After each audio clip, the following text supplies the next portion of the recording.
Welcome to this lecture of Principle of Electrical Engineering. In today's lecture, we will discuss about different terms related to magnetic circuit.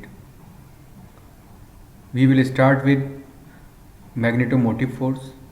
In the previous lecture, we discussed about magnetic flux and magnetic flux density.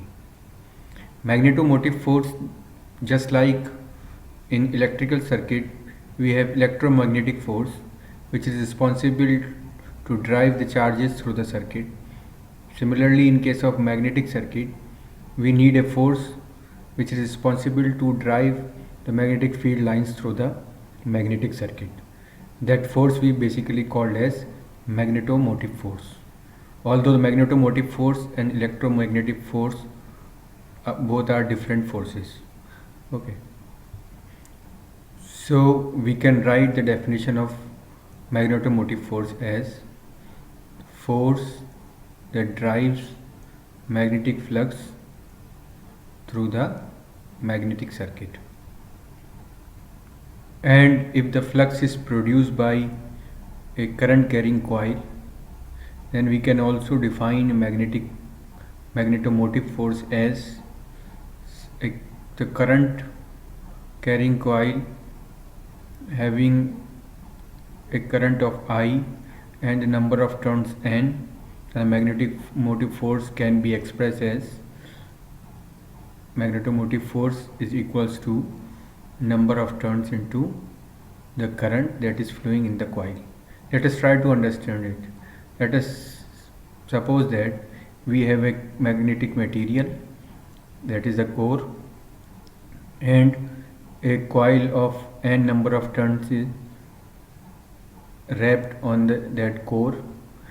Now the current I is flowing in this coil, that is through the coil. Then what will happen? Due to this current, magnetic flux established. This magnetic flux is basically established due to the magnetomotive force. Analytically, we can express this magnetomotive force as mmf is equals to F, that is symbolical representation of mmf, is equals to current I into number of turns, that is number of turns in the coil. So here I is current in each turn and N is number of turns in the coil. Now if we talk about the unit of magnetomotive force, we can easily obtain the unit from its expression, that is F is basically current which is in ampere into turns N. So turns has no unit, so the unit of mmf is basically ampere, that is SI unit is ampere. But in order to make it more explanatory, we usually use ampere turn for representing mmf. So it will basically also help us to differentiate between the quantity current and magnetomotive force. Okay, so we generally use the unit of mmf as ampere turn.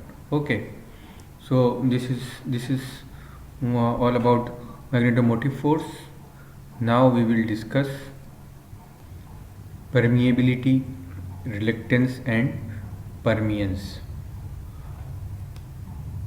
Let us start with permeability.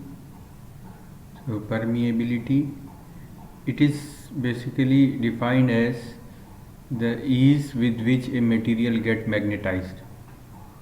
Okay, so if we write the definition of permeability, we can write it like this: it is a measure of the ease with which a magnetic material or a material can be magnetized.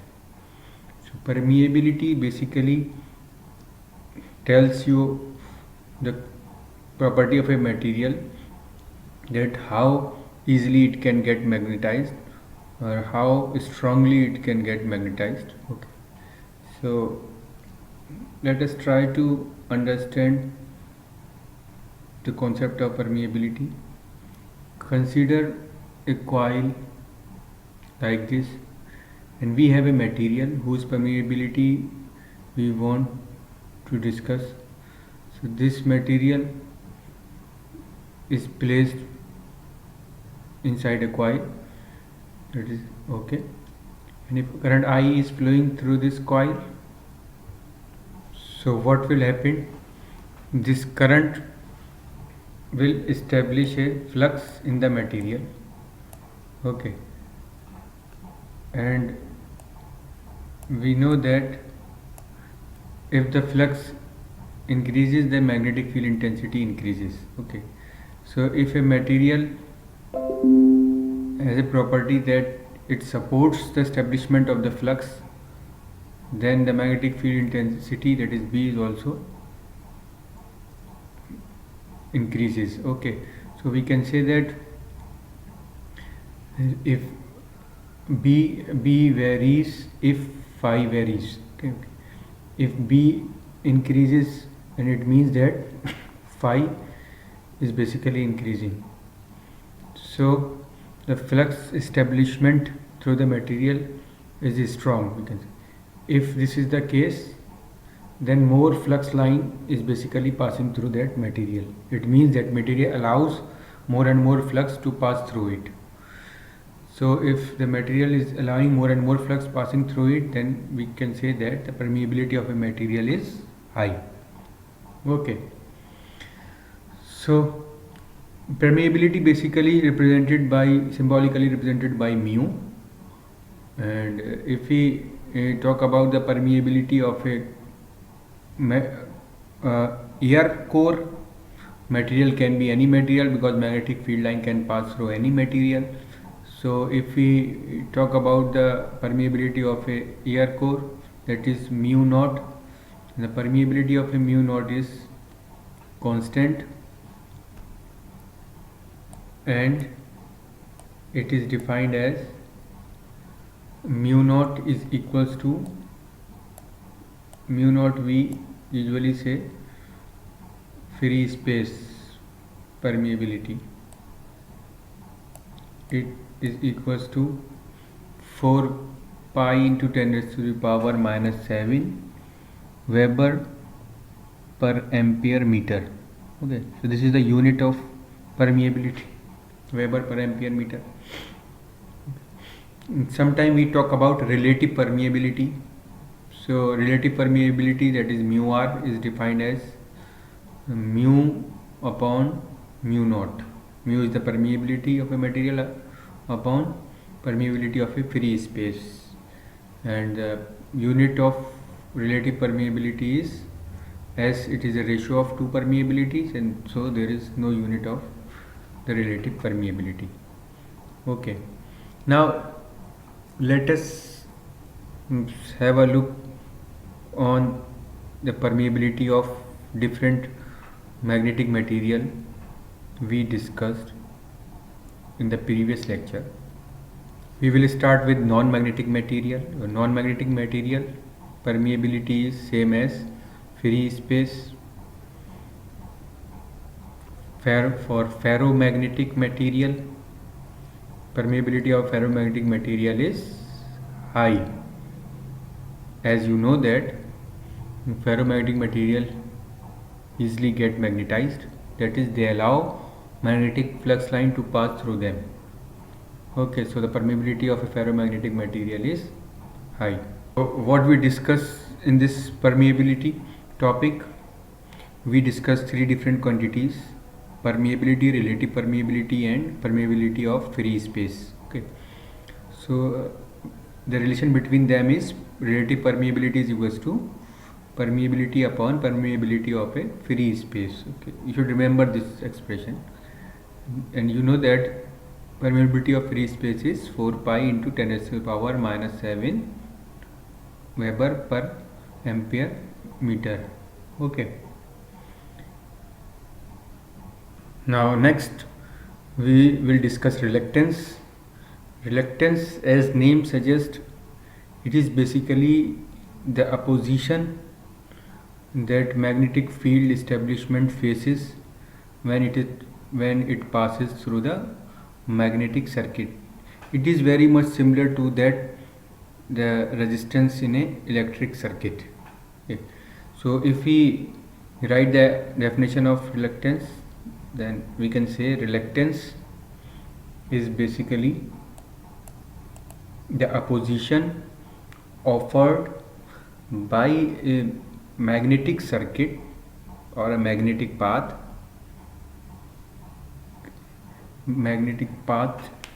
to the establishment of magnetic flux. Okay, so it is basically the opposition faced by the magnetic flux. It is very much similar to that of the resistance in an electric circuit. Just like the resistance opposes the establishment of current, so reluctance opposes the establishment of magnetic flux. It is represented by S or R. Analytically, it can be expressed by the expression R is proportional to length of the magnetic path upon cross-sectional area of the magnetic path. If you look at this expression, you will find that it is very much similar to the expression of the resistance. Okay, although both the quantities are different. So this is equals to L by mu, that is permeability, into A. So the reluctance is basically expressed as L by mu A.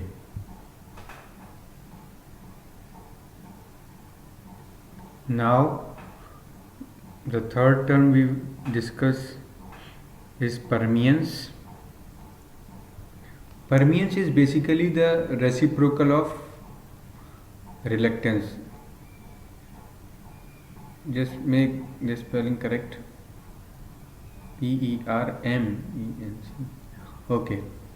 So permeance is basically the reciprocal of the reluctance. Okay.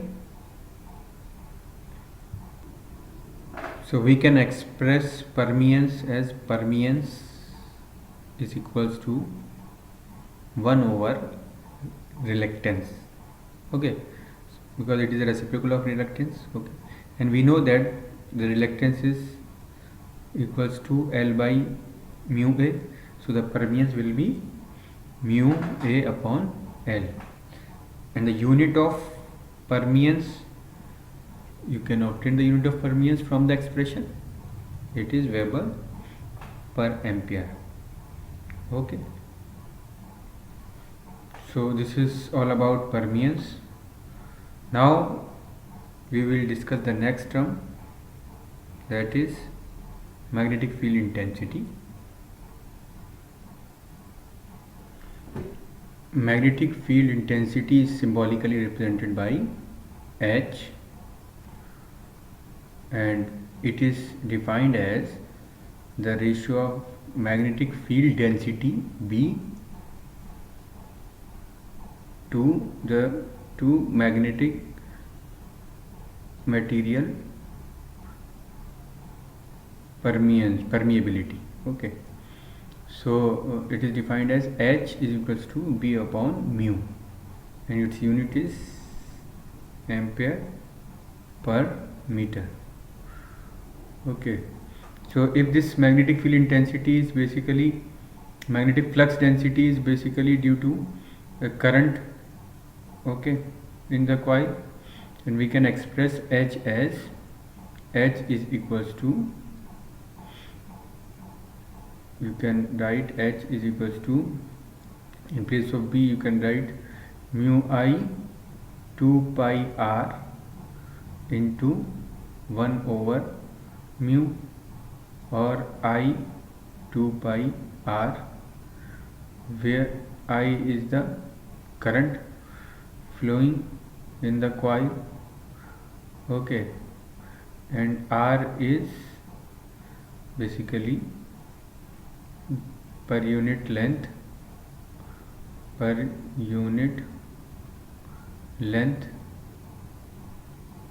of flux path. Okay,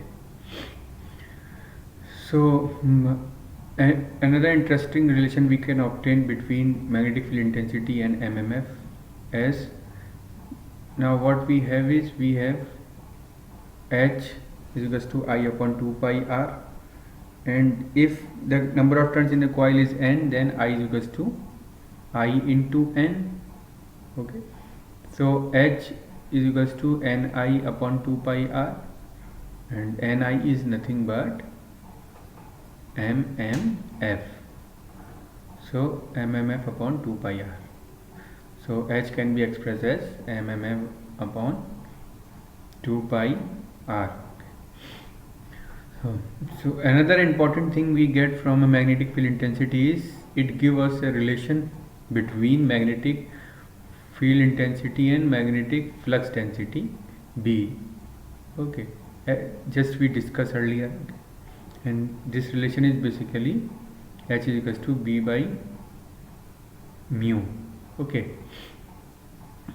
so which implies that B can be written as mu into H, and mu is basically mu R into mu naught, relative permeability into permeability of the free space. Okay, so this is how we can have a relation between magnetic flux density and magnetic field intensity. Okay, now right now we have different expression, okay, for different terms related to magnetic circuits. We will try to write the relation between different expression now. Okay, so relationship between B magnetic field flux density H phi and MMF. Okay, let us see. By looking at the relation or expression of different quantities, you can obtain the relation between them as H is equals to B upon mu, as you know that, which can be expressed as MMF upon L, and which can be expressed as phi upon A mu, because B is basically phi over A. We can also write it as pi upon A mu. Okay, so this is very important relation, and you will use this relation in solving different problems. Okay. Thanks for watching. This is all for this lecture.